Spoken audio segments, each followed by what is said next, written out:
Yes, good afternoon, everyone. My name is Alan Ricks. I look after the sensor things for Yara. I would like to welcome you to this afternoon's seminar on sensor.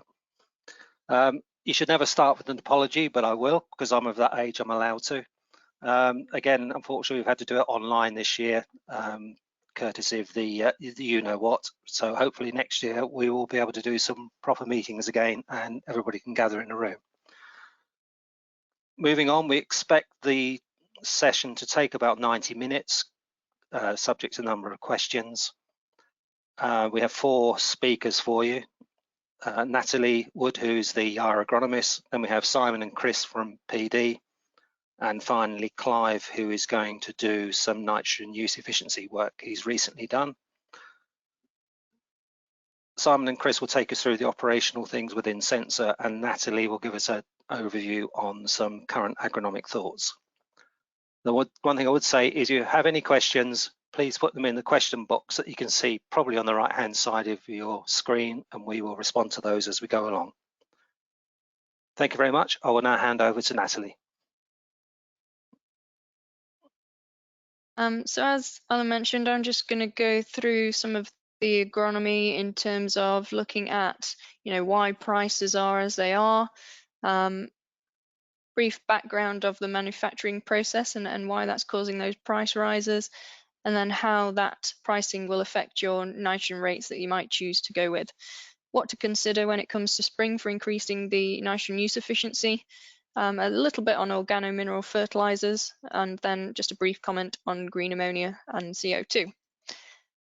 So if we kick off, why am I talking about the background of the fertilizer process? Well, of course, we've had a massive price increase this year, so I just wanted to explain that a little bit. You can see from this manufacturing process, hydrogen is part of it, and we get that from natural gas or coal.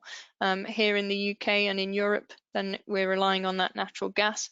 That's teamed with fuel and nitrogen from the air, and then undergoes a reaction, excuse me, and CO2 is one of the byproducts, but ammonia is what we're looking for to go through to the nitric acid plant or to go through to create urea, etc. So in terms of the pricing, we saw the price go from, I think it was 6 BTU back in, say, June 2021 up to, I think, over 50 at one point. So you can see, a massive increase in price there. And in 1 week alone, the production cost increased by 200 euros per ton. And the natural gas is actually probably 60–70% of the entire cost of production for fertilizer. So you can see how an increase in the gas price really does impact upon that. And hence why we've had the prices that we have. Adding to that, I guess there's been protectionism from the other countries. Obviously, Russia has the gas, so they've been able to kind of dictate what the pricing is.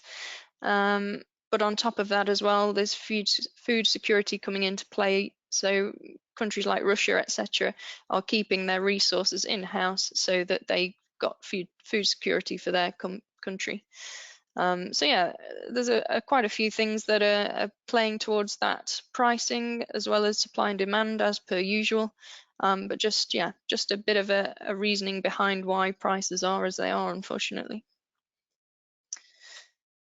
If we're looking at a purely mathematical approach in terms of what nitrogen rate we should be going with this year, then we do have these calculators on the website. You can put in your fertilizer price per ton, the end content of that fertilizer, and your cropping price, and then what rate that you want to apply at. It will do a quick calculation and tell you how much nitrogen is in pounds per kilogram of nitrogen, and then give you some additional information. So it's saying here your optimum rate would be 184 kilograms of nitrogen per hectare, whereas say you've suggested putting on 160, etc. So you can see, there's a bit of difference there, and it gives you the margin over fertilizer cost as well. We've got the same thing for spring barley. And I should just mention that all these calculators have been built using our long-term nitrogen response data. So, it's a robust data set behind the reasoning for these calculations. And with spring barley, again, similar parameters. You put in what you want, and then you'll get out the optimum rate and the differences in margin over fertilizer. So that's all well and good in terms of looking at it purely from a mathematical point of view. But if we take, say, a more pragmatic approach, and we look again at our long-term trial results, this is a standard N response curve that you'd expect to see. And we've got this over the past 15 years. And what we're looking at here is the response from that first 100 kilograms is where we've got the steepest part of the curve there. So from that first 100 kilos, you're going to get the best return on investment. You can see we've got 2.76 tons per hectare over the control, and we're getting 28 kilograms of grain per kilogram of nitrogen there. The next 60, you're still getting a good return on investment there. We're getting 0.77 tons per hectare and 13 kilos of grain per kilogram of nitrogen. The next 60 kilos, I guess, is what might possibly come into question this year with the prices as they are. Obviously, you're still getting a yield increase, but you're getting a bit less. And your kilograms of grain per kilo of nitrogen is also lower. So that first 160, giving 3.53 tons per hectare. And if we're looking at crop pricing of 208, you're getting 734 pounds per hectare. So basically £2.29 back for every pound invested. But then the question is, what do we do for that extra yield? How do we get that extra half a ton? We need to see whether that's economically viable to push for that half a ton, or whether, in the climate as it is, then we stick with that 160 rate. So in terms of calculating that, obviously it depends on when you bought your fertilizer. So what we've done here is split the timings into 3 different buyers. So we've got the early buyer there who bought, back in June, say, and only paid £280 a tonne. You can see the margin here is still best at that, say, average 220 rate. You're getting the best margin there at 1983. If we look at the 50-50 buyer, then this is somebody who's bought half at, say, June, and then half recently, up at the £700 a tonne kind of pricing. And you can see, whilst the best margin still comes from that 220 rate, it's not much less for the 160. So I would suggest if you have bought 50-50, you would be somewhere in between those two in terms of how much you would want to put on. Where we see, a real difference is when we start to look at the late buyer who's bought all of their nitrogen at that £700 mark. You can see no longer is the margin near that 220 rate. You're down at that 160 rate there. So yeah, if you have bought at a higher price, you might want to drop the rate. From discussing with various people, I've not heard of anyone really wanting to drop the rate to that low. Obviously, we've got good crop prices, which has helped. If we'd had poor crop prices as well, it might be a different story. But yeah, most people, I think, are still aiming for around the 200 mark. Certainly, we don't want to go any lower than that 160. You will start to see deficiency symptoms depending on soil type, mineralization levels, etc. If you drop below that 160. We've got the same data for spring barley. And again, you can see it's a similar story. So from that first 80 kilos, we're getting a 3 tonne per hectare yield increase and a good level there of kilograms of grain per kilo of nitrogen. Once you go for the next 60, then that starts to wane a little bit, but it's still a good return on investment at nearly a tonne. And you're getting 10.8 kilograms of grain per kilo of nitrogen. So if we do the same with the different buying times, you can see if you're an early buyer, you're up at that 160. And I should just note that these trials that we do are pushing for yield. So we're not looking at specific malting percentages in the grain, etc. So we are purely looking for yield. So from that, you can see that 160, is still the best margin there. If we look at 50-50 buyer, then again, you can see 160 is still the same. You're not too far away at 120, so it could be somewhere in between the two. And then if we look at the late buyer, you can see the margin is very similar at 80, 120 and 160. So you would be somewhere in between the 80 to 120 if you are a late buyer on spring barley. In terms of oilseed rape, then we don't have those same end response, because what we obviously with oilseed rape, you're looking to build that green area index with the optimum amount of nitrogen in the spring. So we don't tend to do end response trials as we do with cereals. But this is a trial looking at N source. It's a few years old now, but we always have an NPKS product in there, which is this extra grass product. And it's really to show that little and often applications of PK and S, we always get the best results, really kind of independent of indices, etc. And responsive sites. As long as we've got little and often PK and S, we always seem to get better results than straight nitrogen. So in terms of improving the nutrient use efficiency, because it's not all about nitrogen, obviously nitrogen is one of the main components and what we're interested in, but it's about all the other nutrients as well as a whole. We've obviously got potential reductions in nitrogen this year, so we really need to make the most of what we can use. And how we can do this, sulfur management, we've got a very close relationship between nitrogen and sulfur within the crop. If you don't have a sufficient level of sulfur, it does start to impact upon the uptake and utilization efficiency of nitrogen. So that's why we've got the sulfur there. Manage the root system. Crops, obviously, we're looking pretty good going into winter. Potentially, if they've been sat in cold waterlogged soils, they do start to lose some of these secondary hair-like roots that you can see on this picture. So really now we want to start building back that root system. So we're trying to manage that and make the crop more resilient. We also need to involve micronutrients because they are a key part of nutrient use efficiency as well. So I'll talk a little bit about micronutrients later. And then also we can manage the crop with various tools like the N Sensor, N Tester and at farm, and you'll see free to use there because we've got an offer on at the moment for N Tester and at farm for this season. So what do we actually mean by nitrogen use efficiency? Well, there's three real aspects that come into play. There's the uptake efficiency from the soil by the crop. There's the utilization efficiency once the nitrogen is in the crop, how it moves around. And then also there's the harvest index. So we're thinking of the grain nitrogen percentage and protein levels, etc. There is a longer article there if you're really interested in it, which you can go and have a look at, which really goes into depth into how you can start to improve these three things. But I want to reiterate, it's not all about nitrogen, so we should be thinking of nutrient use efficiency as a whole. If we start with nitrogen though, so, this is a trial that we did 2020/21 where we were looking at nitrogen use efficiency total, so from bagged and from the soil together. And you can see here we've got a normal dose response there. And you can see once you start to put on too much nitrogen, your efficiency soon starts to drop because the plant just can't utilize it. Some of these other treatments here are different splits. So you can see, for example, this one has had 60 kilos, followed by 80, followed by 40. This one's had 60, followed by 40, followed by 80, etc. So you can see the different use efficiencies there.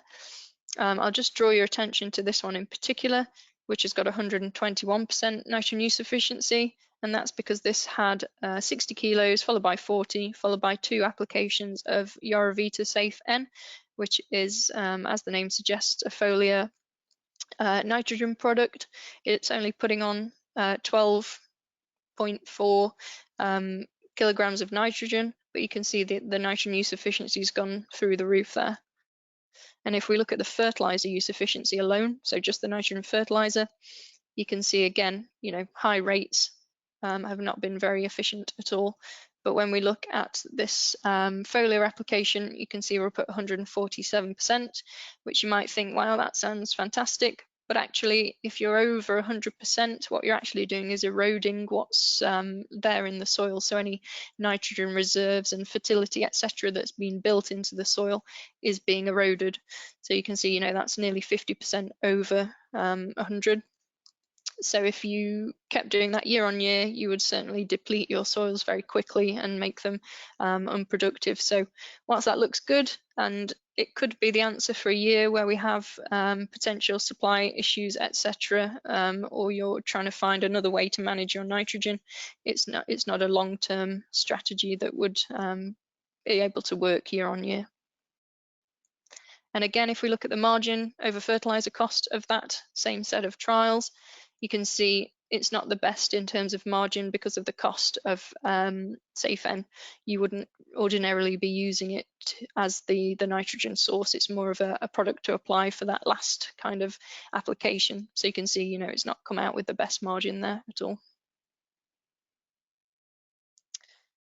If we go back to sulfur, and this is a timing trial on oilseed rape, and just looking at the different application timings, the control is obviously without sulfur. You can see we had an application where it was all applied early, and we got 1/3 of a ton a hectare from that. This application here was applied all late, and you can see, you know, it's not different from the control. So we've basically got no benefit for that additional sulfur because it's been put on too late. And then we've got our little and often approach, which would be, say, Axan all the way through. And you can see we've got an extra 0.2 tons per hectare above the early application, taking up to a 1/2 ton per hectare increase from that sulfur. So little and often is very useful in terms of sulfur because we need the sulfur there with the nitrogen to get that uptake and utilization efficiency. So if you're going little and often with a bit of sulfur with your nitrogen, you're going to get that increased nitrogen use efficiency. And if we look at a trial in wheat, this is from 2016 now, you can see we got an amazing response of 1.4 tons per hectare from the sulfur application. But more interestingly, I mean, you're not going to get 1.4 tons per hectare just from applying sulfur. This was obviously a responsive site, but what we did get was an extra 20% increase in nitrogen use efficiency. So you can just see, you know, this goes towards explaining that close relationship. This is another trial that was in 2020. We got a 4% yield increase from the sulfur. You can see it's been applied in 2 lots here with Extran as the final application. And again, we've increased the nitrogen use efficiency, this time by 7%. And as you can see, this wasn't as a responsive site as the previous one. But yeah, both had 220 kilos of nitrogen. So in terms of sulfur, we'd normally recommend 40 to 50 kilos of SO3 for cereals and then 75 to 100 for oilseed. Ideally, as I mentioned, as an NS compound, just so that you've got that uptake and utilization efficiency with nitrogen and sulfur together. Recent trials work would suggest that you can go with higher rates if you're on a responsive site, so you can add up to 30 kilos more. How do you know if you're on a responsive site? Then grain analysis is a good way to look back at the sulfur strategy. Obviously, that's a bit in hindsight, but at least then you can look back to see what you did. Did it work? If not, you can then change it for the next season. What you're looking for is an N to S ratio of less than 17 to 1, and that'll indicate some sulfur sufficiency. Anything greater than that, then you know it's coming up as deficient, so you could well get away with some higher rates of sulfur. Milling varieties as well have a high requirement for sulfur just because of that protein production that they're putting into the grain. In terms of P and K, and this was a trial in 2020, and I mentioned earlier the fact that when we have an NPKS applied little and often, such as this extra grass product, we always get a yield benefit. And you can see this year we got nearly 5% yield increase from having that little and often approach with P, K and S all the way through. If we stick with looking at phosphate, then particularly phosphate doesn't like cold, wet soils. So as you can imagine, February, March time, the phosphate availability is quite poor. If we look at this graph, you can see the uptake of phosphate is relatively non-existent until we kind of get to that February, March period where it starts to increase, and then we get this exponential uptake through April and May, where actually 70% of that phosphate is taken up in that short 4 to 8 week period. So as you can see though, we've got that increase starting in February, March when the availability is potentially poor. If soils are below 8 degrees, then the availability of phosphate is actually only about 10% or less, which is why, again, an NPKS product at that first timing is ideal, because you're supplying P when the crop can't access it yet from the soil, yet it has got that demand. And what we want to do is we don't want to slow the momentum of this crop once it starts growing. We want to keep that growing. We want to get as much biomass and manipulate the tiller numbers as we can before that crop switches over to the reproductive growth phase, which kind of is always around the 3rd week of March, irrespective of growth stage, because it's working with daylight hours. So certainly we want to try and get that crop growing as much as possible before that phase switches. Micronutrients are key as well for increasing nitrogen and nutrient use efficiency. And if we think of the key nutrients for oilseed, you can see them there on the screen. You can see there's still quite high levels of deficiency in these nutrients, even though we know that they're important for oilseed. You can see particularly boron here is pretty much 100% deficient in the samples that were sent in to line crop. So as if by magic, obviously we've got our Brassitrol Pro product, which is the crop-specific product, which does contain all of those key nutrients for oilseed. And looking at some of our long-term response data, we've got 2 litres and 3 litres in the autumn and the spring. So you can see we can get 0.24, 0.29 tonnes per hectare yield increase from those applications.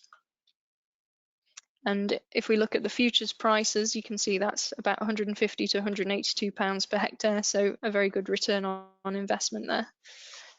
If we look at winter wheat, then we've got copper, manganese, zinc, and obviously magnesium as well, which is none here, but we've got pretty high levels of both copper and zinc deficiency, and those 2 nutrients in particular are really key for the number of grain per ear. So if you are deficient in zinc or copper, you're likely to see less grain per ear than the potential if they were sufficient.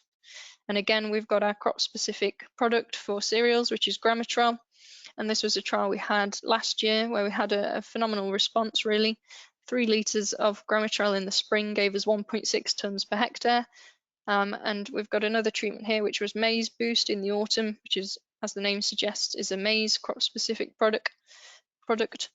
And then Gramitrol, followed by 2 litres of Gramitrol in the spring, giving us a 1.3 tonne per hectare increase.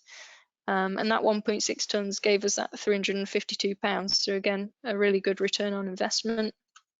But if we look at the long-term data, which of course is going to be more what to expect, then you can see no matter if we go with autumn, spring, or autumn and spring, you can imagine we'll get around a half a tonne per hectare increase there. So yeah, really worthwhile and good return on investment from these micronutrient mixtures. Again, if we look at another crop, so spring barley, this was a trial that was actually done over in Ireland. But what we've got here is Mantrac, followed by Gramitrol, followed by BioTrack, which is actually a biostimulant product. And you can see the addition of that biostimulant has increased the yield there of that particular crop. Carrying on with micronutrients, this was an oilseed rape establishment trial. Glytrol MNP is actually a seed treatment, or it can be applied as a foliar, but in this case it was a seed treatment. And then we've got Activa S, which can either be broadcast or placed. So you can see these are the shoot weights about a month after drilling.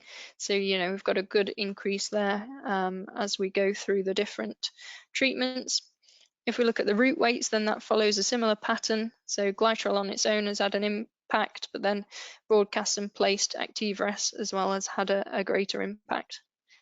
And what was interesting in this particular trial was the average number of cabbage stem flea beetle larvae per plant in the spring was reduced.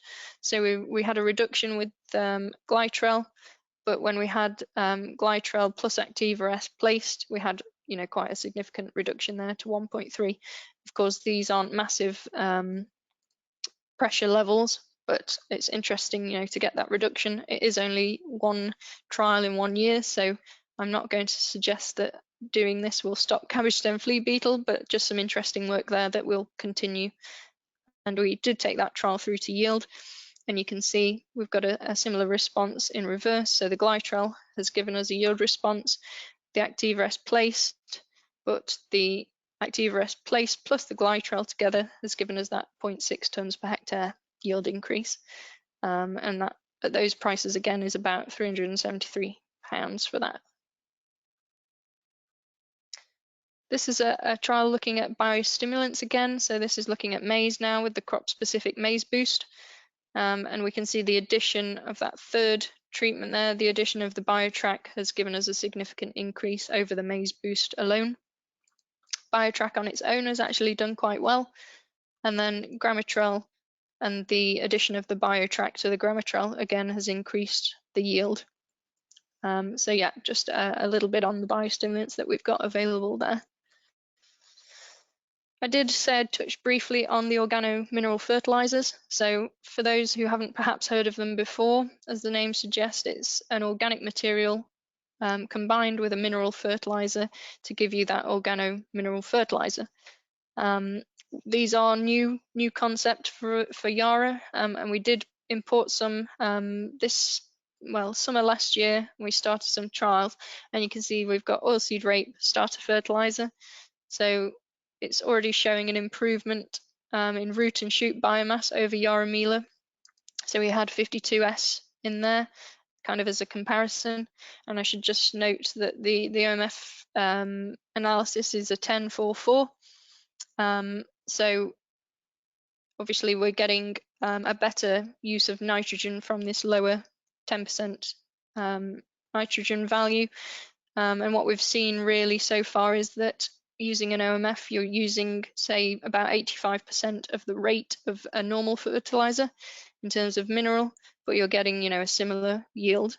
And obviously that's due to the organic material that's within the fertilizer and all the extra benefits that's bringing across as well. But yeah, it's early days, so that's the first trial that we've got. We also had a winter cabbage trial last year, and there was no visible differences between the Yara Mila and the OMF, which is good because, again, that OMF is only, say, a 10-4-4. So to show the same kind of growth from another grade that's perhaps got a higher nitrogen percentage is good. We had another trial looking at cover crops, and this increased the biomass significantly there by more than 3 tonnes per hectare. And again, it's very early days for these trials, so we've only got a few at the moment, but we are starting to do more. And you can see there we've got spring malting barley trials due to start in the next few weeks, etc. They're going to be sited on some Heineken Growers farms. If anyone is interested in trying any of this fertilizer, then you can go on the website. There is a form to fill out if you would like to request to be on the list to try some of these new organo-mineral fertilizers. And then just quickly, because I'm conscious of time, I'll just do a little bit on green ammonia.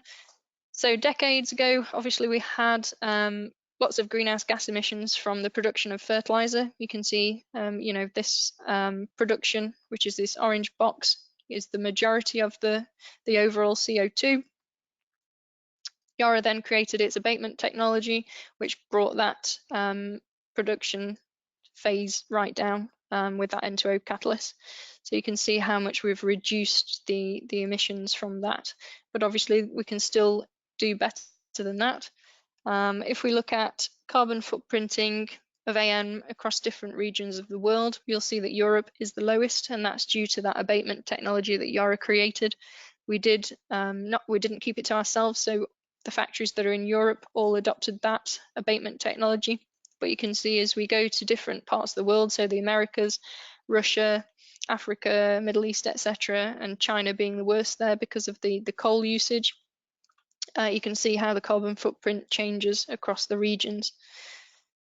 And if we look at urea on this right-hand side, that yellow box there is the CO2 that's released when we get urea hydrolysis once it's applied to the soil. So you can't get away from that, unfortunately, because that's just a process that occurs once it's applied. But you can see again, totals, Europe is still the lowest there, and again, China being the highest. So obviously, this doesn't matter too much to you at the moment, but as legislation, etc., changes, carbon footprinting will be part of that. So you know, it might be more valuable to you for this kind of information in the coming weeks and years. So if we go back to this traditional fertilizer manufacture model, I'll just remind you again, you know, natural gas and coal is a major part of that production. If we look at green ammonia, then you can see it's a very different structure. So we've got electrolysis of water here that actually gets us those hydrogen gas that we're interested in. And then again, we get nitrogen from the air, go through the Haber-Bosch to get the ammonia.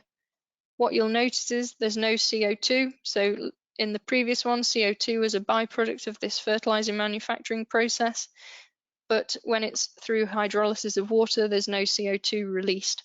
So that means there's no CO2 available to go through to the urea plant, because it's a major component of urea production, which poses a question in the future, you know, what will that picture look like if more and more companies start to adopt this green ammonia?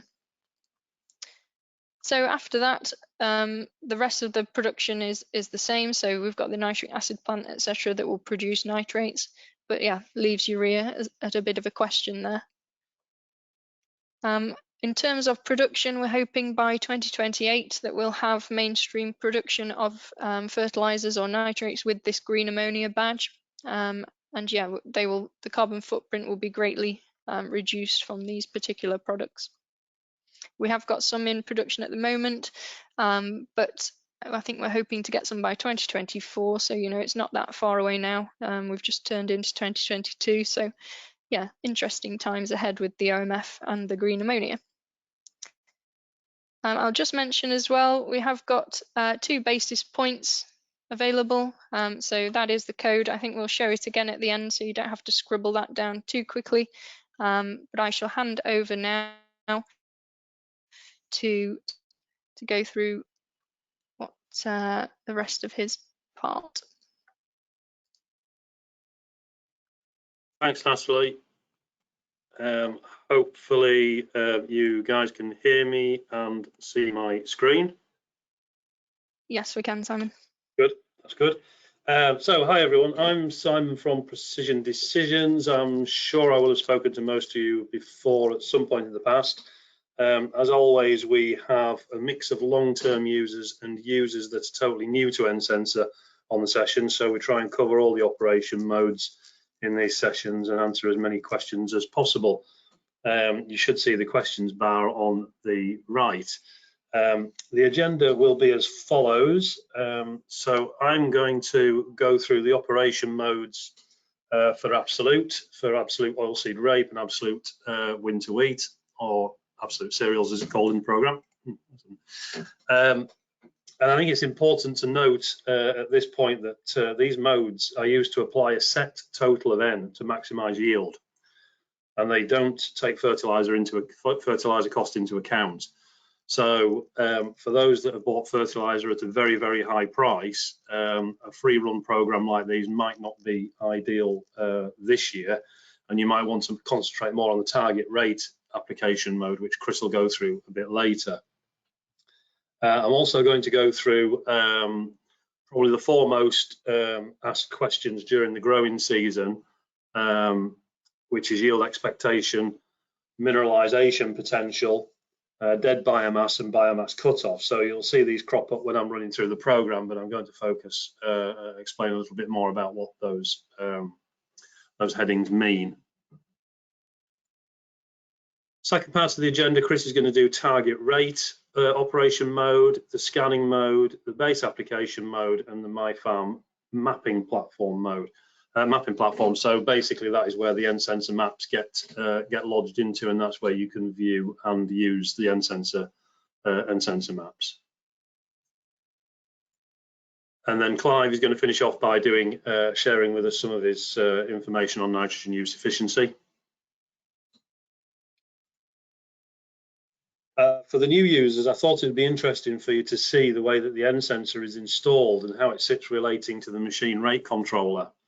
So in this instance, we have power going into the sensor and the sensor tablet from the vehicle. The tablet is either then connected by a serial cable to the rate controller, or directly into the isobus system, depending on your machine setup or machine type. The tablet then processes the readings from the sensor and sends the recommendation to the spreader or sprayer as a live application. So it's a very simple inline system. The new set, just a note to say that the new sensor doesn't come with the centerpiece pictured here anymore. It's just the 2 individual heads that are supplied. If we look at the way that the sensor reads the crop, and it's quite a commonly asked question as to what does it use to read and collect the information. So in this instance, the N sensor uses a visible light, a combination of visible light and a near infrared spectrum over 4 wavelengths. So as we probably know, most crop sensing technology used in agriculture uses NDVI, especially satellite imagery. The problem with NDVI is that the later growth stages, it can suffer from saturation, it sees too much green, and this can skew the recommendation. Because the N sensor stays away from that, it always gives an accurate recommendation with no negative effects from saturation.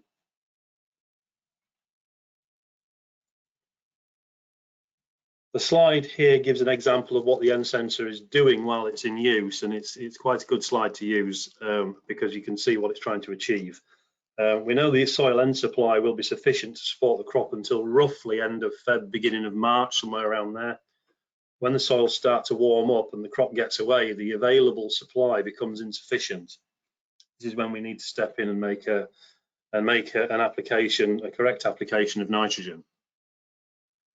By reading the crop status, the sensor knows exactly how much N should be applied at the current growth stage for that crop type, based on the information that we've given the program before we start, which I'll go through. And we can see from the graph that the sensor will apply the optimum N requirement. Any less would limit the yield, and any more would mean lost profit, which we can't afford, especially at this time, pricing time. This also could, over-application could also lead to crop lodging, making combining difficult as well. So essentially, the sensor's taking all the guesswork out of traditional N applications and making sure that the optimum N requirement is met. And by treating the crop with site-specific application rates, this is the best way to reduce variability and reduce fertilizer while also increasing yield. If we just look at how the algorithm works, the sensor program has different algorithms for different crop types, and they are crop specific, which differs it from a lot of other sensing technology that's out there. To give the correct application for each crop type, there are different algorithms built into the sensor program. We can see from this slide that the point on the slope moves up and down depending on the sensor reading. The application rate is then increased or decreased according to the crop requirement at that time. Each crop has its own gradient of slope, and the algorithms are unique to the N sensor and are continually developed by the Yara R&D team.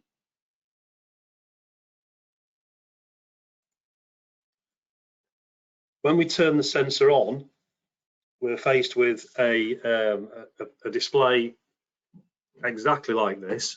So we have a home screen for the N sensor software, and down the left-hand side we have some status icons, and down the right-hand side we have some selectable icons, which I'll go through in a bit. But the status icons, it's good if it's grey. If they're all grey, we're okay. If any of them are yellow or red, then there's an issue. We can see here that there's no GPS there because that's red. If it was yellow, then there would be an inconsistent or not good GPS connection. Same goes for the N sensor symbol. Grey is a good solid connection, and the rate controller symbol at the bottom, the same applies. We've also got a calibration overview there, which gives us a quick view of the agronomic calibration that we make when we get to the field, and that's information relating to the crop type, nitrogen content of the product we're using, and growth stage, etc., which we'll go through in a little while.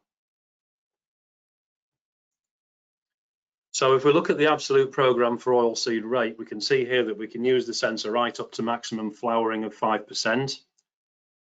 We can't go beyond roughly 5% because if the sensor sees too much yellow, it skews the reading. it needs to be able to see a proportional amount of green. So the two applications need to be finished by the time we've got to 5% flowering. And this program, as I said, the absolute programs are to put a set amount of nitrogen on, and the oilseed rape program aims to put on 250 kilos of N per hectare over 2 dressings, aiming for a 4 to 5 ton crop.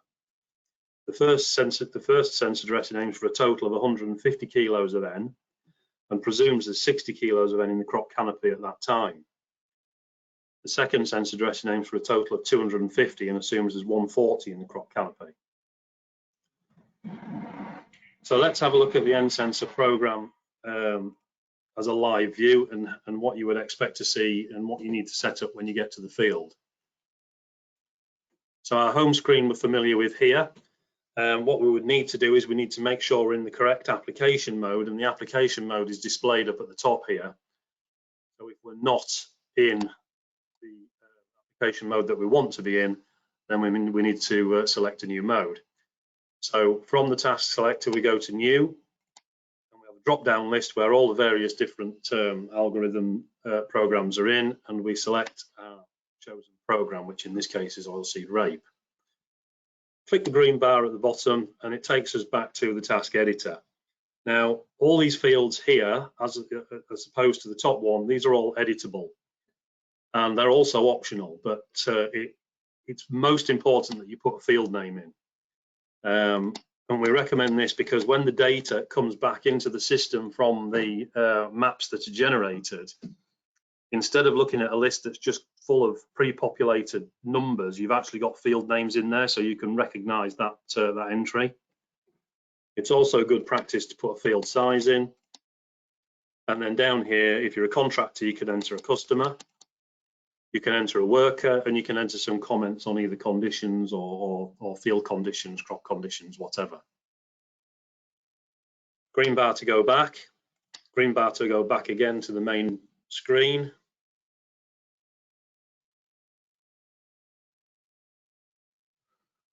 And then we can go to our agronomic calibration, which is where we're going to enter the necessary information for the sensor to make an accurate dressing. So we are going to be on our first dressing with the sensor. We need an accurate growth stage, and we can see here that timing is imperative because we have to go between these two growth stages to use the two applications correctly. The default yield expectation is 4 to 5 tons, but I'm going to go through this in a little bit more detail later. And the dead biomass default setting is 10%. And again, I'm going to go through this in more detail to explain what that's all about. The N content of fertilizer, this entry here is always entered in a weight by volume metric and not a weight by weight reading. So if you are using a weight by weight product, you need to perform a simple calculation to get it into a weight by volume figure to enter. And that calculation is basically multiplying your N content of your product by the specific gravity of your product. That information should all be on your sheet. This is for liquids, obviously. And then once you've done that calculation, the result is the figure that you enter here in this N content for the fertilizer entry. If we carry on going down, we haven't run out of options, there's just a gap there. If we carry on going down, then we're going to put our minimum rate in, and we can see our range here. So our minimum rate is basically us telling the N sensor in any given situation, I don't want you to put any less than this on. And we also have a maximum rate, which we can see here as a range. And we're telling the sensor there, I don't want you to put any more than that on in any given situation. The uniform rate here is purely a safety feature. So if anything goes wrong with communications, you're not left putting nothing on. It will put that 80 kilos on. There's also a feature within the program where you can switch to uniform at any time, and it'll revert to this preset figure here if you do that while the sensor's running. The biomass cutoff, again, I'm going to go through that a little bit later, but you don't need to worry about this because you don't change it. It's set automatically relative to the growth stage in the absolute modes. Green bar to return to the main screen, and we can start.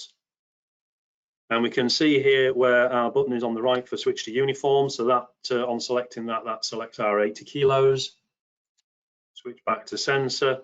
And in any situation, you can increase by 10% or decrease or increase by 10% of this application figure just by pressing these buttons. And we can see at the top left that I've increased that to 130. We can go straight back to 100 by sensor just by pressing that button there. The big figure in the middle is the actual application rate, and the SN figure there is the sensor nitrogen reading that the sensor's seen from the crop. So you'll notice that as this figure goes up, that figure goes down and vice versa.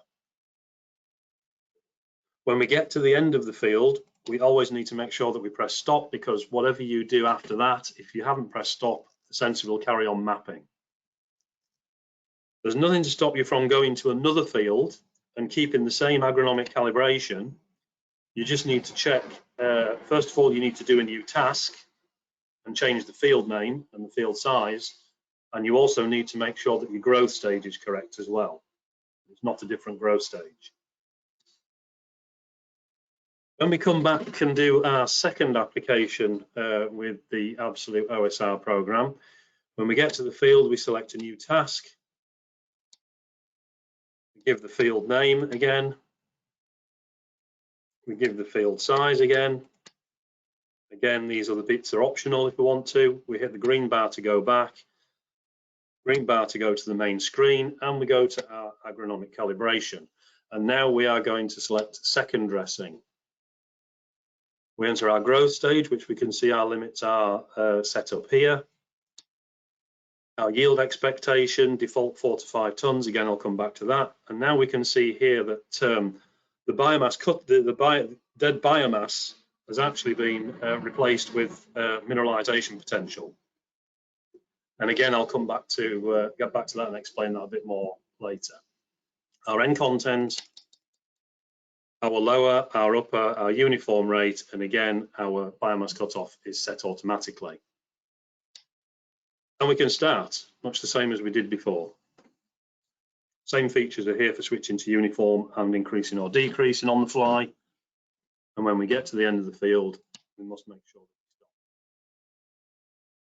So that completes the oilseed rape run through. If we now look at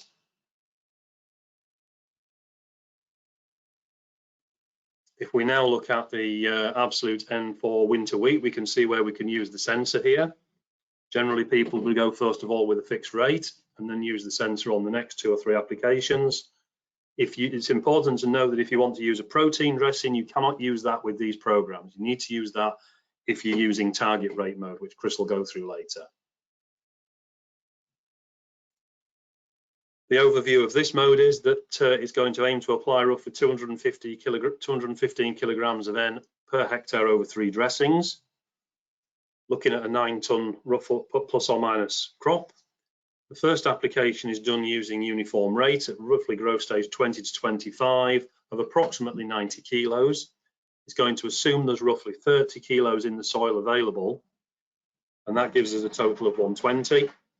Second application is then done using the sensor between growth stages 30 and 32, and the third application is done with the sensor between 37 and 53 to give a total of roughly 215 kilograms of N per hectare. So let's have a look at running through that. So again, we're going to start by going to select our task, and we're going to go new.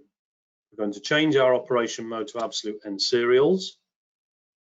Green bar back, field name, field size, other information is optional. We go back again to the main screen.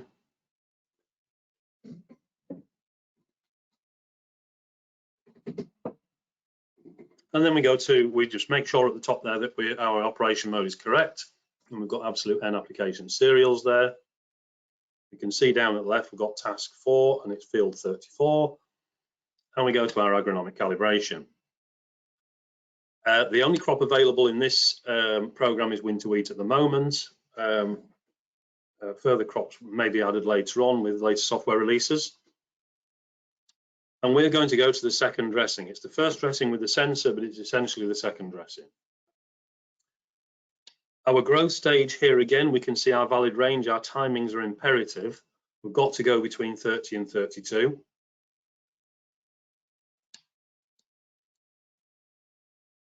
N content of fertilizer, the same applies.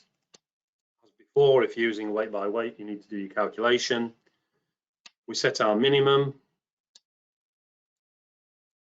We're not going to go below 60. We set our maximum, and again, our range is here. So we're not going to go above 100. Our uniform again is there as a safety net, or if we want to switch to it. And our biomass cutoff factor again is set automatically, so we don't need to touch it, although it's displayed in a slightly different figure, but I'll just go through that again later. And we go back and we can start. Again, the same functions are on the right-hand side. When we get to the end of the field, we stop. Again, you can go to another field, just check your growth stage and check your, make sure you've done a new task.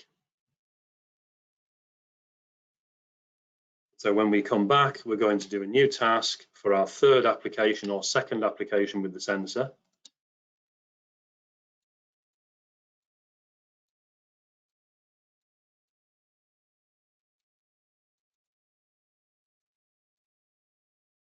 Green bar to go back, green bar to go back again, and we go to our agronomic calibration.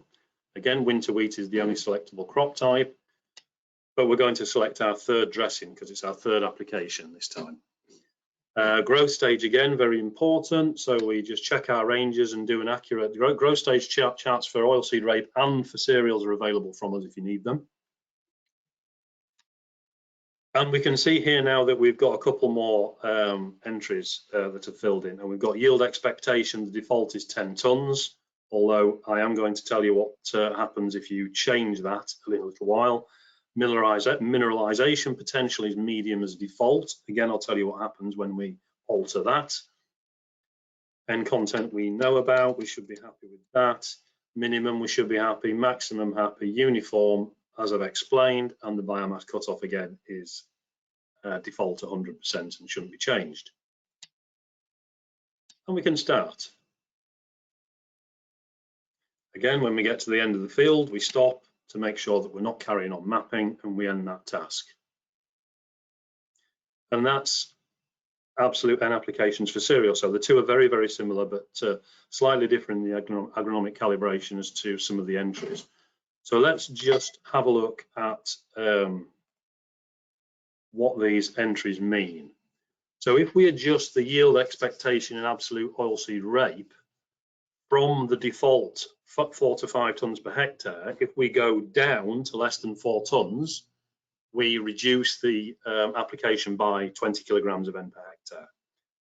Likewise, if we go above 5 tons, we increase by 20 kilograms of N per hectare. And this is just how we can influence these programs because we're so constrained with it being a fixed program. Dead biomass, so we need to make an assessment of what dead leaves we think are throughout the crop. The default setting is 10%. Obviously, these leaves are going to feed nitrogen back into the crop that the N sensor has to take into account. And for each 10% increase, there is a 10 kilogram reduction in N rate per hectare to take that into account. Mineralization potential of both oilseed rapes and cereals.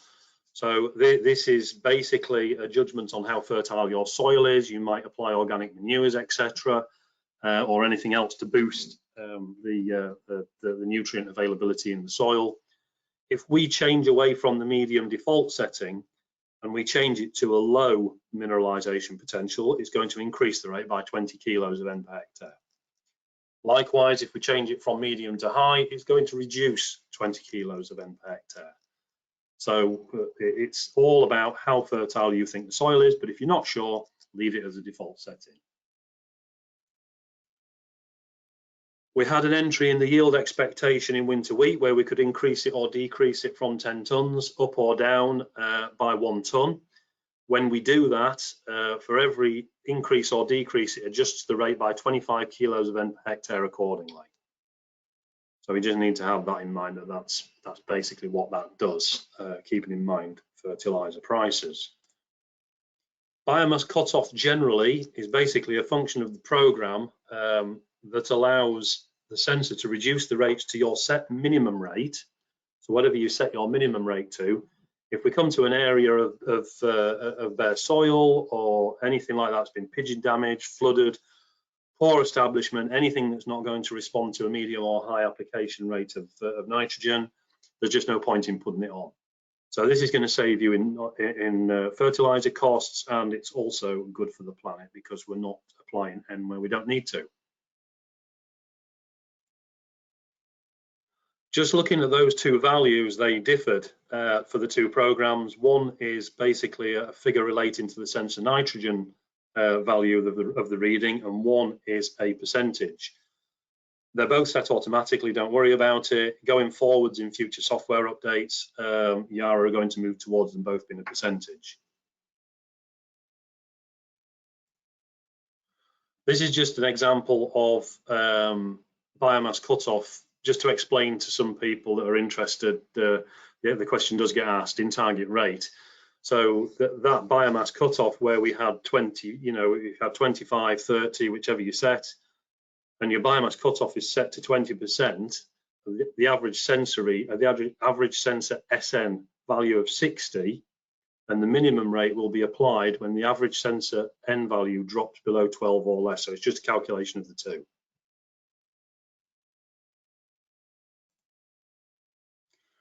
There are some standard settings for biomass cutoff. This is only relative in target rate mode for the simple reason that both absolute modes are set automatically. And the rule is before growth stage 30, it's 20%, 30 to 35 set at 40, and after 36, you set it to 50. You might find that if you've got your biomass cutoff set incorrectly relative to your growth stage, that you will see one of the two symbols in the middle there. That basically means that something isn't right. Either the growth stage is wrong or the biomass cutoff is wrong. Generally, what it is that the biomass cutoff has been set too high for the growth stage. So just check those out and follow this rule above, and you should not. You might get these flash on from time to time, but it certainly shouldn't stay there. So just running through the general rules again, we've got the biomass cutoff rules at the top. Both absolute modes, biomass cutoffs in the absolute modes are automatic. We don't need to tinker with them. And the dead biomass setting is a default at 10% for oilseed rape, unless you think there's more leaves that are going to feed more nitrogen back in. And that's it. So I hope that's been informative. I will now hand over to Clive.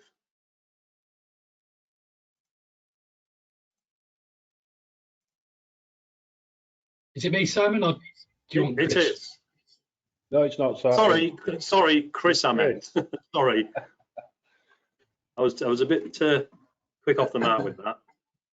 It's all right. At least my mic's working this time. Which does help. So let me just right, Chris. You should be able to set off. Okay. Can everybody see my full screen? Not at the minute. Not for the minute. Okay, a minute. How's about that? Yep. No, that's your part screen. You want your other one. Okay. Try that one. That's better. That's better. Right. Thanks. Good afternoon, everybody. I'm Chris, and I'm going to continue with the presentation for a while, and then hand over to Clive when I've finished. So the aspects that I'm covering, Simon's already mentioned. We've got operation mode, target rate, operation mode, scanning, base app, and operation mode, base application.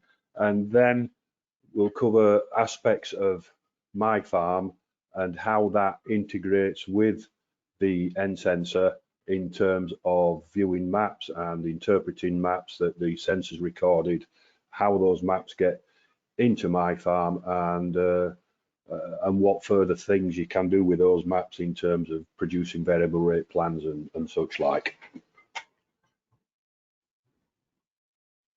So here we are for target rate. As Simon was suggesting, with the absolute rate, maybe because you've bought at high prices and such like, you might be swaying yourself this season towards using target rate applications a bit more, so that you can control more accurately the amount of nitrogen that you're putting down. So we've got an assumption here that you were already in a different operation mode, which in this case is absolute N for oilseed rape. So we need to switch the system to target rate, which is pretty much what Simon was showing earlier in switching around. So you go to the select task button at the on the top of the column of the function buttons on the right of the screen, press that, and then you're going to want to select a new task. So on the left of the screen, click the new button, and then you'll have a rotating list down the middle, and you'll drop to the bottom of it and pick target rate application. So click that button, and then click the return green button at the bottom. Having done that, you'll find yourself in the task editor screen. And again, really, it's all pretty much the same stuff that Simon went through a little while ago. So you've got your target rate operation mode now selected at the top. You'll want to put a bit of information in. I can't emphasize how important it is really to try and put a proper field identifier in, its name, its proper field number, whatever, rather than just leaving that area blank. Simon, right, so we can go and we can put a field size in. That's not as important. Customer can be if you're a contractor, so that you don't get things mixed up. And then on the next screen down, you can put a worker detail in and any other comments relevant to that job. Having done that, press the green button again at the bottom, and after a little while, it will return you to the target rate application screen when it's done the whirly blue dots bit. So from there, you now want to do your agronomic calibration for this target rate application. Simple stuff. Get your crop in. Oh, let's go back a bit, sorry. Get your growth stage in at the correct growth stage. That really is important to get those growth stages correct. The N content in your fertilizer, then a minimum rate and a maximum rate. Your minimum rate might not be often as low as 0, but it could be down to 20 or 30, and your maximum rate could be 150 or more, dependent on where your target rate was. This window between minimum and maximum rate can be considerably wider if you're using a spreader rather than a sprayer. A sprayer tends to need a tighter window either side of the target rate because of pressures and flow rates and such like. So you will then also on the next screen set your target rate, which, having discussed things with you, or you're on your own knowledge, having discussed things with your agronomist, you'll know what your target rate is. Now, this is different to absolute. We're not, this is a target rate. This is an average across the field that the sensor is aiming for around about that target. So you should see overall, if you've got everything set up correctly, that the live application figure is around about those numbers. And then you've got the relative biomass cutoff, which Simon has just been through in the previous slides. It's very much dependent on what growth stage bracket you're in. Then you press the start calibration button at the bottom, and you can essentially leave the sensor running, calibrating across the field. You don't have to stop that calibration. You might as well just leave it on. And then you press the start button and away you go essentially.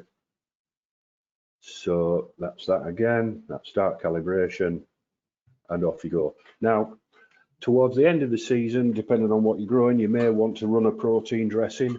So when you're setting up your growth stage, any growth stage above 60 that you enter in will essentially reverse the process of the sensor. So you will then continue to put on more nitrogen on higher biomass crop areas and less nitrogen on lower biomass crop areas. So it's gone into reverse over the normal procedure, just to get those protein levels up at the end of the season. So that's target. So the next one that we're going to look at is the base application mode. So base application, here we're going to be working from some kind of shapefile, raster file, whatever that you have pre-produced or your agronomist has pre-produced, and we're going to load that into the sensor console, and the sensor is then going to apply or send the rate from these files to the controller to put down. So again, let's just assume we're in another mode, in this case absolute application, and we're needing now to change to base application mode. It's the same process as before. So you've got your preloaded files on a USB stick wherever you've created these. You could have created these previously in My Farm, for example, or you may have had them created in Gatekeeper. Your agronomist may have given them to you after discussing things with you. So to get to base application, we've got to be able to read these files from the USB stick. So it means we have to change the directory that the N Sensor software is working backwards and forwards to.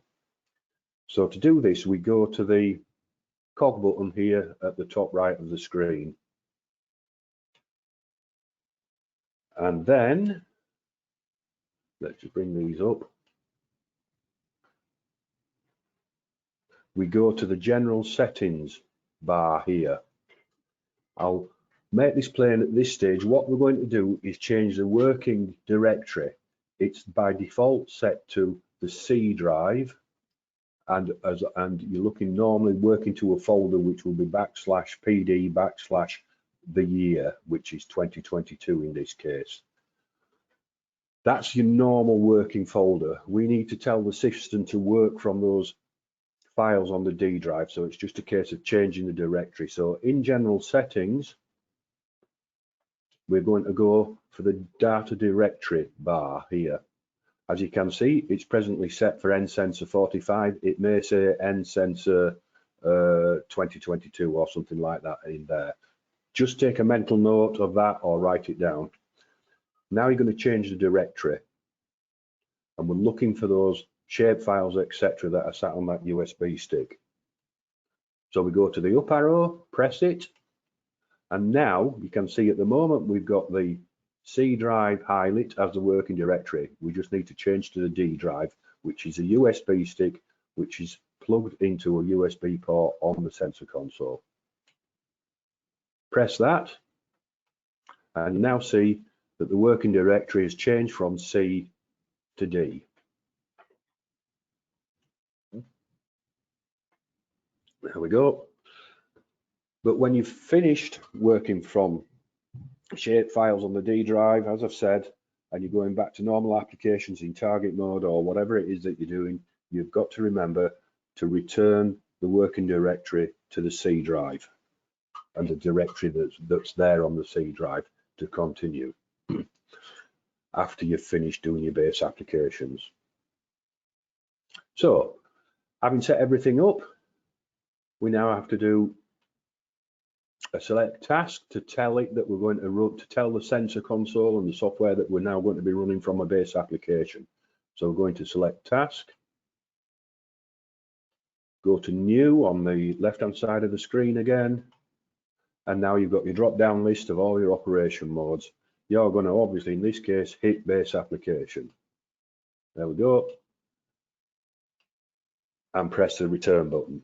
Okay, so we're now set up to work from a base application. Again, same as before, give your field a proper name, the rest of it further down, customer and field size, not necessarily so important. But you'll notice here in this base application mode now that this bar called raster map is now active. If it's inactive, the word raster map will be less clear, it will be grayed out. So now we know that we can work from shape files or whatever we've got on our USB stick. As I said, fill in a field name, it's always handy, field size, customer, all the rest of it, worker and comments. So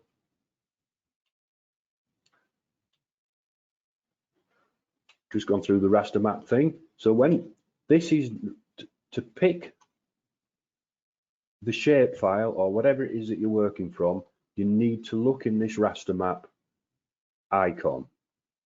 So enter there, and then you'll pick the file for the relevant field that you're in and make that the active file. Having done that, you'll go back to you will now be in the base application screen. You'll have to do a little agronomic calibration here. And it's obviously a shorter calibration because we don't have a max or a min rate for a base application. The rate is determined as such by the information that you've written in those files on your USB stick. But you do want to set a uniform rate. This is like a backup situation. If the sensor stops working or the communications fail between the sensor and the controller, you will be able to press a uniform rate button to allow you to continue to apply to the field at the uniform rate until such time as you can sort out the problem as to what's stopping the base application file running properly. Coming down, we've got agent content, that's normal stuff, map factor at 100%, agent in this case is N, and the units are kilograms per hectare. So that's that, and then press the return button there. And we've got, again, we need to get this right, we need to get our crop correct and the growth stage that we're at correct. And then press the green go button. Now we're in the back in the base application screen on the sensor. We can look at maps, and here we can tell it'll show us the area that we've covered, what zone of the base or of the shape file that we're working in the field. We've got a field boundary here, and then a position for yourself for your vehicle. Okay. Then press the start button. And essentially, that's it, away you go. And your application will now be running from those files on your USB stick. Like I said a bit before, if this icon here for your controller side of things was to go red, you can switch to uniform and continue in just a uniform rate. And then we've got the plus minus button here, which gives you a plus minus of 10% wherever you want to be over the application that's going on. Normally though, if you've got everything right, you shouldn't need to touch that plus minus button. And then just remembering that the default directory is normally on the C drive. Okay. So the only thing that you're altering is in general settings is going through and selecting the D drive. When you finish that application from a base application map, you need to reset to your C drive, having made a note of where the original directory was pointing. So that's that for base applications. Next, the scanning mode. Now scanning is really useful. Even when you're not making applying anything, or you're certainly not applying nitrogen, you may be applying another product, you might as well scan and produce biomass maps, which, as I've said before, we'll go into, you can interpret in my farm. Scanning maps are always useful, particularly at key growth stages. So collect those. It's all useful data, shows you a lot of stuff. So to get into scanning mode, it's pretty straightforward. It's another case of, actually this slide here is just showing some scans, biomass scans, as they are laid into my farm, as long as you've got boundaries, and we'll go through this a little bit more later on. So you need to select a new task, and this time it's going to be new button and N sensor scanning. Select N sensor scanning there and press the return go button. Okay, again, you've got a little bit of task editor stuff. No need to keep bashing on, but the important one is getting the field naming there correctly. It really does help in terms of identifying data and where it's going to go into my farm.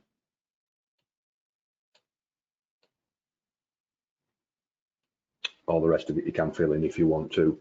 Then again, having done this lot in the task editor, you will press the green continuation bar at the bottom there. And essentially, away you go then. Press the, sorry, there's a little bit of agronomic calibration here to do again. Yes, you've got your crop to put in, your growth stage, your working width. And then this last entry at the bottom, single spectrum mode, you should always leave that as no, do not alter it to yes, just leave it alone.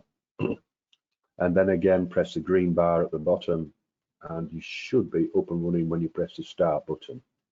Okay, you've got a stop button there. Like Simon mentioned, when you've finished really in any mode on any field, but certainly scanning, it's easy to forget because you're not actually applying anything. If you don't press the stop button, when you go trundling off back to the farmyard for your lunch or whatever you're doing, you'll be busy mapping all the hedges and country lanes. So try to remember to press that stop button. Occasionally, and that should be it, but occasionally we do get situations where this light comes on, which is telling us that there is no communication really essentially with the controller. So we've got that there, warning of no rate controller communication or connection. And you might also see a similar warning or hear an alarm actually on the rate controller itself. To cure this situation and stop all the alarms going off, go to the cog button for the setup up at the top there, press it. And what we're looking for, we're going to change the implement. So by default, you will have had an implement set, which might be an Amatron spreader or LH5000 or whatever. We need to change to switch off those alarms, the implement to display. But remember what you've changed from, because you're going to have to put it back. So select modules, that the implement that you were actually working with when you're applying, in this case was LH5000, okay? But it's there, but we need to change that to display. It's a straightforward process. And then at the end, when you've finished scanning, remember just to return things to where they were before you started for the correct implement, whatever it is, an Amatron spreader, a Bravo, or LH5000 or whatever, okay? So that's that lot for scanning. Now my farm. So my farm, some of you already know about it, is a piece of software that comes free to all N Sensor users. It's a farm mapping software into which all your N Sensor maps are uploaded. But it's very useful. There are many other aspects of my farm as a mapping platform, such as soil results, conductivity, satellite layers, many different layers in my farm. It's a powerful and useful piece of software. Here, we're just looking at a screen that is showing us biomass maps on either the 1st or 17th of May when they were taken. And on the next one, we're looking at nitrogen as applied maps, again, for those corresponding dates. So N Sensor using maps. When you're using the N Sensor, it's definitely going to record two maps.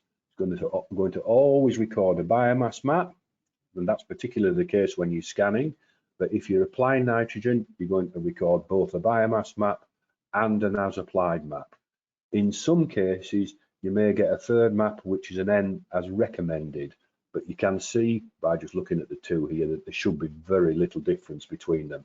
So as long as you've got a biomass map and an as applied map, you're really covering everything. And you can see the relationship between the as applied, there's more nitrogen going on, less nitrogen going on here in this area, okay?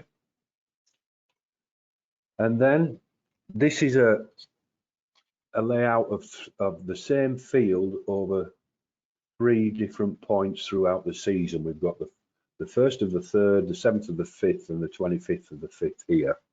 The first application of nitrogen variably and the biomass map was showing that we had considerable relative variation across the crop in the field. So nitrogen was put down to take account of this variation, and by the time we come to the second application, already a considerable amount of that variation of the crop growth has been leveled out across the field. And then again, by the time we get to the third application at the end of May, we've got a much more consistent and even crop growth, which is reflected in this biomass map, okay? Obviously the biomass map at this end, the figures are somewhat low because it's early in the season and there may not be that much biomass. So if you're wanting to use the N Sensor files, particularly in maps with Gatekeeper, you will need to have additional modules active in Gatekeeper. So you'll need the mapping module, precision actual, and precision target. You could, if you've already got Gatekeeper and you want to be doing stuff in Gatekeeper, get in touch with Gatekeeper on their support number, which is here, but I'm sure you've got it somewhere else. So the link up between Gatekeeper and My Farm is for various processes. You may already have existing field boundaries, which are very important, as we've said, for getting your N Sensor fields, your N Sensor data into My Farm. You can export those field boundaries from Gatekeeper into My Farm. You can add devices. You can import information from the N Sensor into Gatekeeper, and you can import sensor files as a prescription.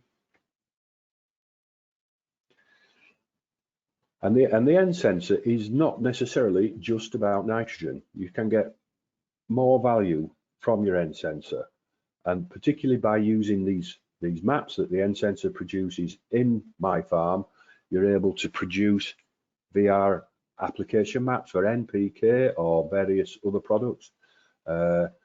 You can use the N Sensor just purely to scan, as we've been through in the scanning mode, to allow you to be able to produce variable rate maps, and the N Sensor itself, by looking at biomass across the season, can give you an idea of future yield from that crop. So there it is, just pre-said there. So also in My Farm, as I've mentioned, we can look at soil type, 5-year yield or single year yield. This has been merged into a 5-year average, and biomass. And this is quite an interesting map here. If we go back to the previous one, this is just a biomass map for this same field. And here we have that biomass map again. It's here we're seeing the relationship, particularly between the soil type, the yield, and the biomass, okay? And this is our conductivity map for this field, and we've got quite variable soil types across this field, which is reflected in the 5-year average yield map and also in this first N biomass map. So this is where such maps as scanning and then soil type and whatnot all become very useful in My Farm, and allow you to produce variable rate maps of your own or prescriptions of your own. So we can see how the soil type in the shallow conductivity map influences the yield over a 5-year period, etc. And it's reflected in the biomass map at the end there. So we've got a 2017 biomass map here, which is the one that we've seen previously. And we've got a good deal of variation. We've used this biomass map to produce a variable rate seed plan. So we're going to push more seed through this plan into this poorer responding area of the field and vary the rate across the field in different areas to correspond with this biomass map, which itself is a reflection of the soil type or the topography that's in the field at the base of things.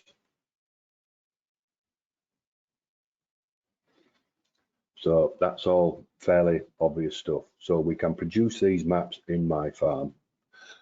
The consequence being that this was a 2017 biomass map, first biomass map. Having then sown variable rate seed the following season, in the subsequent 2019 biomass map, first biomass map, we obviously here now have a much more even crop establishment across the field. And that's purely from using your sensor maps and such like to produce a variable rate seed plan. But as I've said before, it can be a variable rate anything plan. And there we go, the difference and improvement between the first biomass, etc., from 2017 and drilling seed through a variable rate plan is evidenced in the 2019 map as a much more uniform crop. This low biomass area in the southeast of the field has been evened up and almost eliminated there, whilst the remainder of the field shows a much more consistent biomass scan. So N Sensor in my farm. N Sensor is available to all users, passive ALS, ALS2, on the ALS sensors and the new tablet console. We have this piece of software called X Transfer for anything that's post X20. This software is a piece of software that links to your Wi-Fi either in the farmyard or on a hotspot from your phone and sends those data maps, those maps, N Sensor maps, back into my farm for you to interrogate.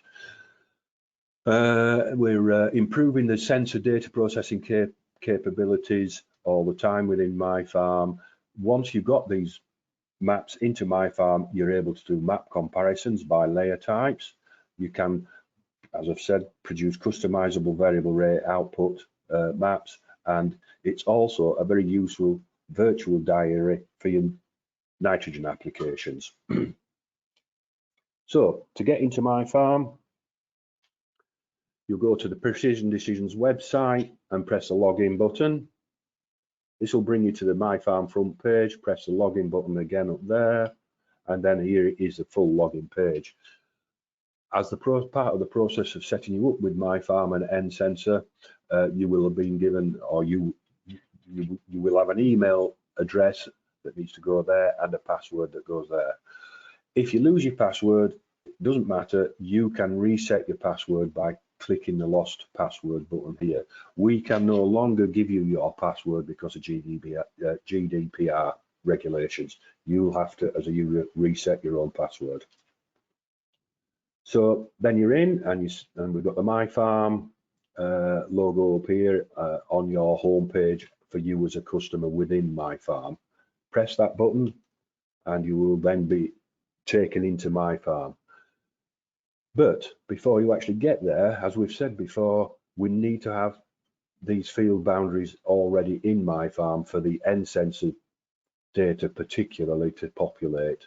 So prerequisites are field boundary data and crop type data.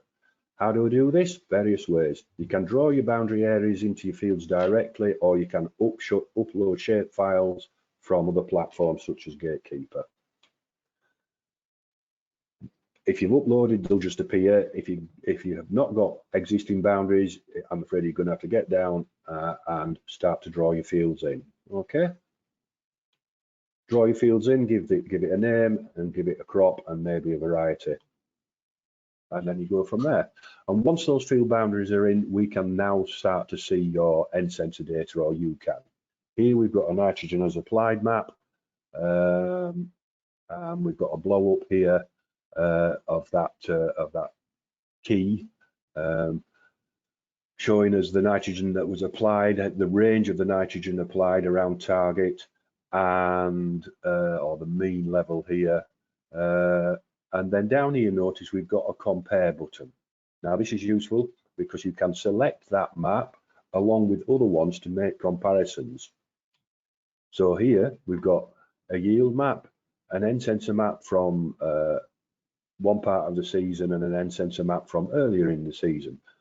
By using these sliders, we can slide backwards and forwards and change the image in here between the different layers. And that's quite an interesting process. You'll see how your yield changes relative to the nitrogen as applied at the two different applications across the season. Or another way of viewing these maps is just to put them side by side, essentially, which you can do, such as there. So we've got a nitrogen as applied there for April and one for the May. From these nitrogen as applied maps, or from biomass maps, really, you can then produce your own variable rate seed plans. And you, in conjunction with your agronomist, will fill these numbers in that you feel are right for your situation. Press the proceed button and a plan will be produced, which you can then OK. And then that can be used essentially on a stick of some kind, rather like those base application examples that we were going through earlier.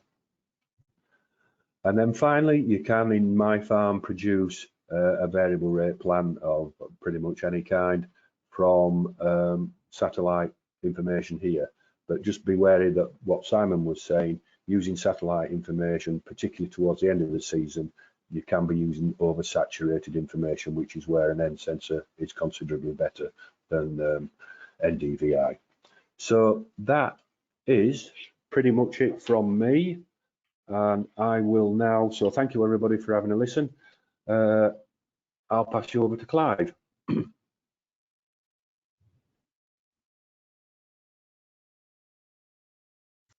Brilliant. Thanks, Simon. Thanks, Chris. That's great. Hopefully you should all be able to firstly hear me and secondly see my screen. Yeah, confirmed. Both cases? Well, isn't one good enough? Well, yeah, you've got the benefit of not seeing me at least. Excellent. So I'm just going to talk to you briefly about nitrogen use efficiency and where that sort of fits with the N sensor, with some research I've been doing on the farm at home here over the last sort of 4 or 5 years. It started off as a little project looking at how I could get better timing for nitrogen. And I've sort of landed on my feet a little bit with where we've got to with carbon and nitrogen use efficiency and the way we look at it. So what I'm going to do is talk briefly about nitrogen use efficiency, what it is, and the situation with it, how we can look at manipulating N rates with some of the technology we have available, talk about some of the results that I've managed to achieve with manipulating nitrogen in a different way, and then some future thoughts on sort of next stages that I'm looking at, and just some take-home thoughts for you, really. This data that I'm showing you is some work I've also been doing with Kellogg's, supporting them with some of their growers to try and improve nitrogen use efficiency around net zero. So if we consider that nitrogen use efficiency in the UK, we're only probably 64% use efficient. So that would suggest that if we're applying 250 kilos of N per hectare to crops, that we're going to lose 100 kilos of N somewhere in the system, and that we'll only take up or remove from the field in the grain 150 kilos, which is quite staggering stats when you consider how much is getting lost. And it's not a metric. I'm staggered as an industry how it's not a metric we've been measuring for a long time or used for a while to really drive our efficiency. And we all think we're doing a great thing with an N sensor already, and that certainly does go some way to help us with use efficiency. but there's still further room for improvement. So given that we've got a lot of losses going on, how can we go about mitigating that, and how can we use the technology that we have available to us to get the best out of it? So we've not really talked about N Tester today. Natalie mentioned it this morning, but the concept of the N Tester is it's a tool that Yara developed back in the late 90s that allows us to measure the amounts of nitrogen in the plant leaf. By measuring the amount of nitrogen in the plant leaf, we can then make a decision on how much more nitrogen that plant needs, but equally how much nitrogen it's potentially already picked up from the soil, so we can adjust the rate in the timings. Now, like Absolute, the N Tester is based around a 2 application strategy, and it's targeting somewhere in the region of 250 kilos of N. It's not representative of price of fertilizer. It's about agronomic best practice to maximize yield and use efficiency. So the concept would be we would put a first dressing of nitrogen on, we would top up then the soil supply. When we get to a point of deficiency, the N Tester will tell us how much more to apply to take us to the next stage, and then finally for the third stage. So in season, we can have 3 application timings to really improve things. Now, the challenge you've got with that is obviously it's a two-stage system. And when I first started using the N Tester, what I wanted to do was, the challenge I always have is taking advantage or best advantage of the nitrogen that's released from the soil. We can do deep N cores, and I've been skeptical of those, but I'm growing to appreciate and like what I can learn from them, but not just in an N core perspective for nitrogen. I'm also looking at all the nutrients, certainly in the surface, and also carbon, because I'm interested in what's going on with my organic matter and my soil carbon, and agree with Natalie to some extent that if we increase nitrogen use efficiency, that we could be in danger of mining soil carbon and soil biology. So that's an area that I'm really interested in from a perspective of how we become better at managing an active population of biology without diminishing it within a longer term period. Because Natalie's quite right, if we're taking off 147% use efficiency every year, that is going to be detrimental. So we've got to understand our biology better, and we've got to understand how to manage that better. And bear in mind that organic matter in the soil is probably only up to 5% of the soil constituents, but bear in mind it's responsible for 90% of the soil function. It's hugely important to the plants, and the plants are communicating with biology to get the best use of nitrogen, and particularly bacteria, because it's bacteria that will support the transfer of ammonia into nitrite and then into nitrate through different phases. So understanding that process is really important. If we're going to work out how we can better use the technology, then unfortunately what we've got to do is disregard what Yara may tell us in terms of the sensor timings or the tester timings and the tester rates, because we want to do something slightly different. And the policy that we're using is a target point in a field where I'm actually doing micromanagement. So I've got a barometer point in a number of different fields. In these points, I do deep nitrogen cores with not just nitrogen, but as I said earlier, in the top, I do full nutrient and carbon in the top, and carbon and nitrogen in the subsoil in 30 to 60. And the reason I'm doing all the nutrients is because I'm really interested to find is there something else that is limiting crop growth. And it's really important to make sure we've got nothing that's limiting crop growth, because if it does, that's also going to screw up our use efficiency. If there's something going to stop the plant taking up a fertilizer, then and particularly then that will impact nitrogen, then that won't help our nitrogen use efficiency. So being able to really understand that is important. So in an area the sort of size of this square, and unfortunately the map's moved, the square you can see, the green square on the map, is typically an area that I would use that's maybe 20 or 30 meters long, where I would have a sort of calibration point that I would also potentially then use for the N sensor. What I'm doing is doing my deep N cores and deep sampling in that square. I'm then putting a cane in the field, and in this case, other sensors. So I've got soil temperature and moisture sensors, because I've been interested in mapping what's going on with soil moisture, just to make sure that we've got enough moisture to keep crops growing. But equally, I stick a cane in the field so I can come back with the N tester within the grain season and monitor on a weekly basis what's happening to the nitrate levels in the plant. I take the data that the N tester generates and then I plot that. And some of you may have seen some of these slides before. So the blue lines on here are the nitrogen applications and rates. The red line is the N tester value. So you can see it goes up and down. And then the yellow line is rainfall. And the particular site I'm looking at here is a field called Cow Pasture. It was in 2016 when I was monitoring this one. And in this case, we weren't using the N tester as a tool to mitigate the timing or change the timing.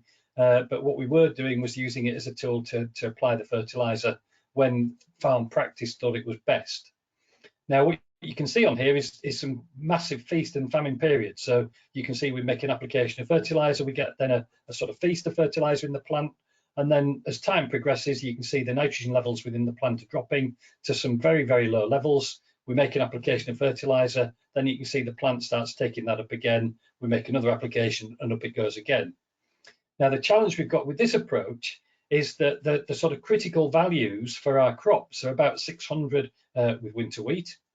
If we've got an N tester value below 600, that's potentially going to start jeopardizing tillers. The plant will be aborting tillers, the plant's becoming more stressed. And as such, we could be losing yield potential.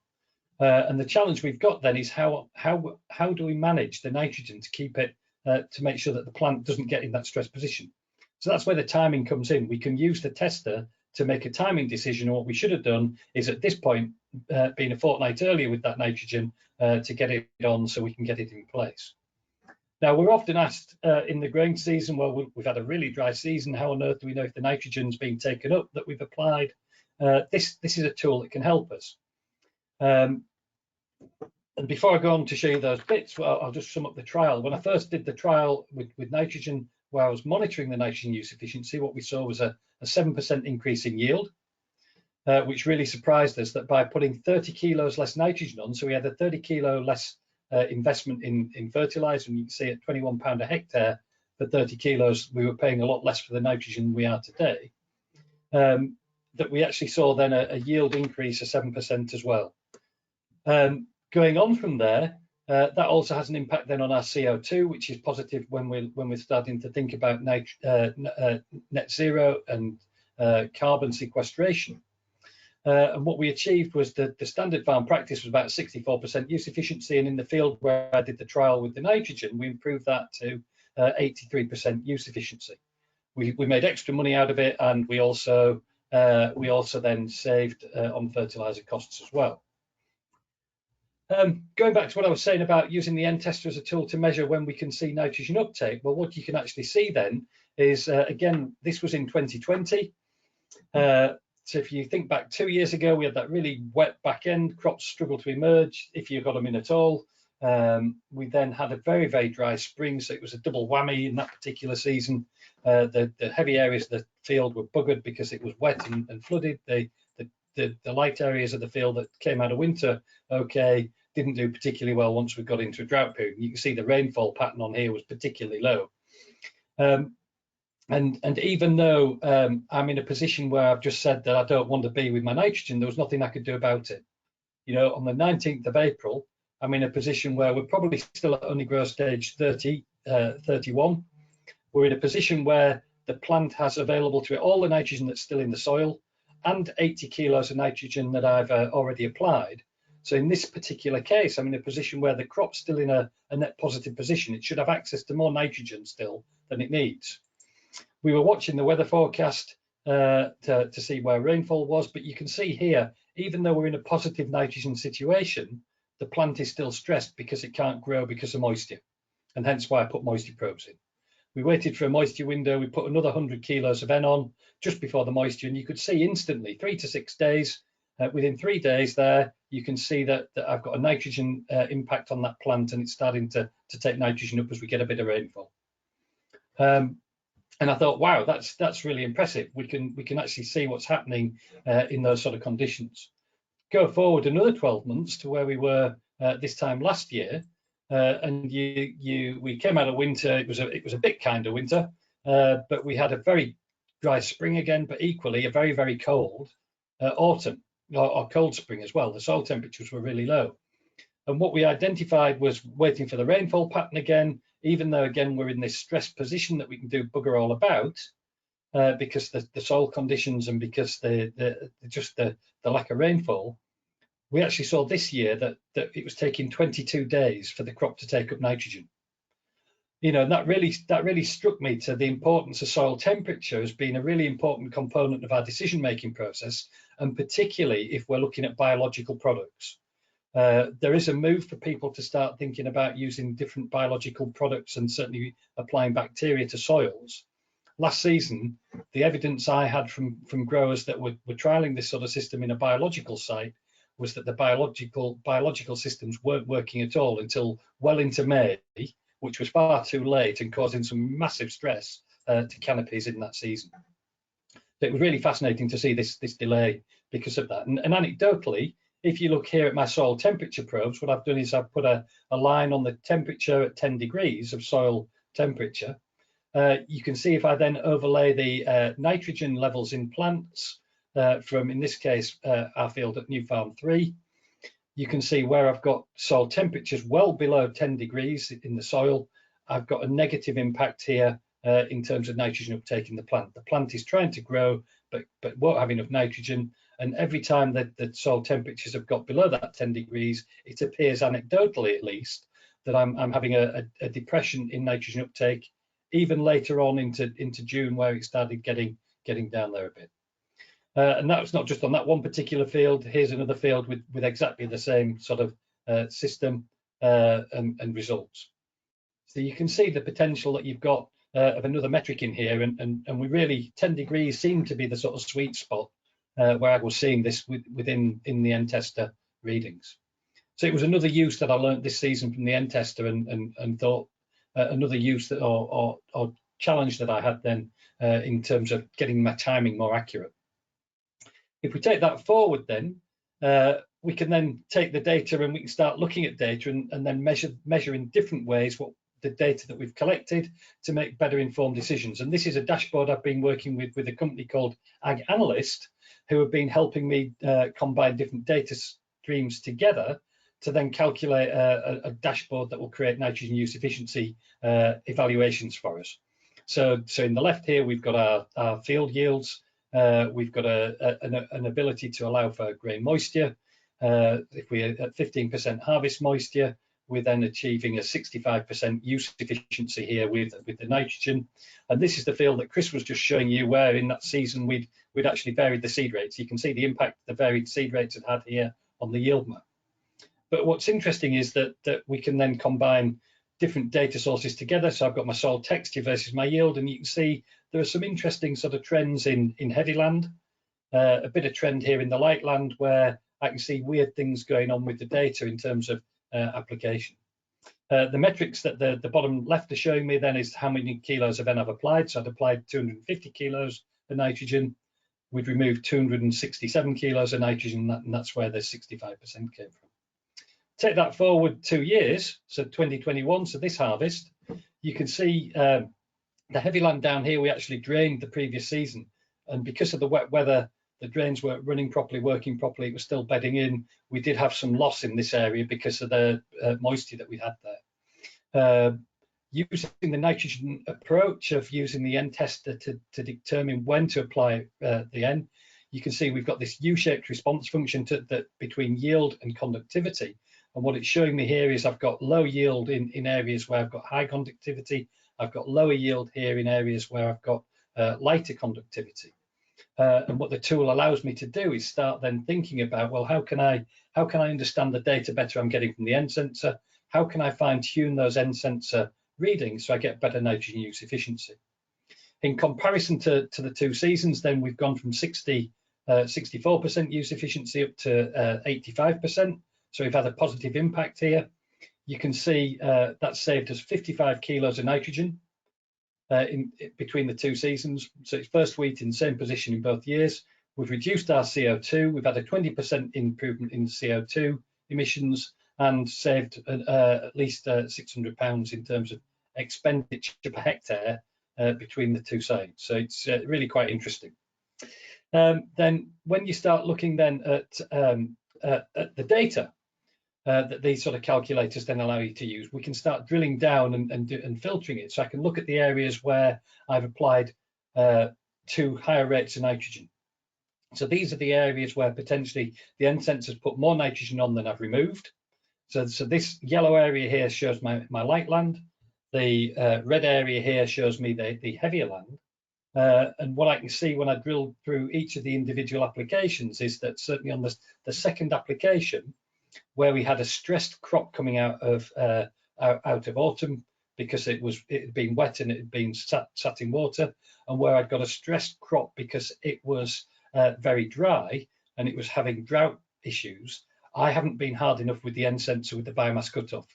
So the recommendation last season at 40% probably should have been higher. It probably should have been at about 60%, but it's a seasonal thing that we need to learn how to use a bit better for setting our biomass cutoffs.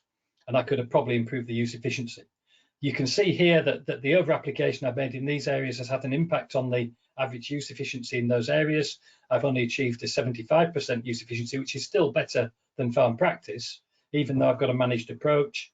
And when I then look at the rest of the field, you can see that the rest of the field has done reasonably well, and I've achieved a 94% use efficiency.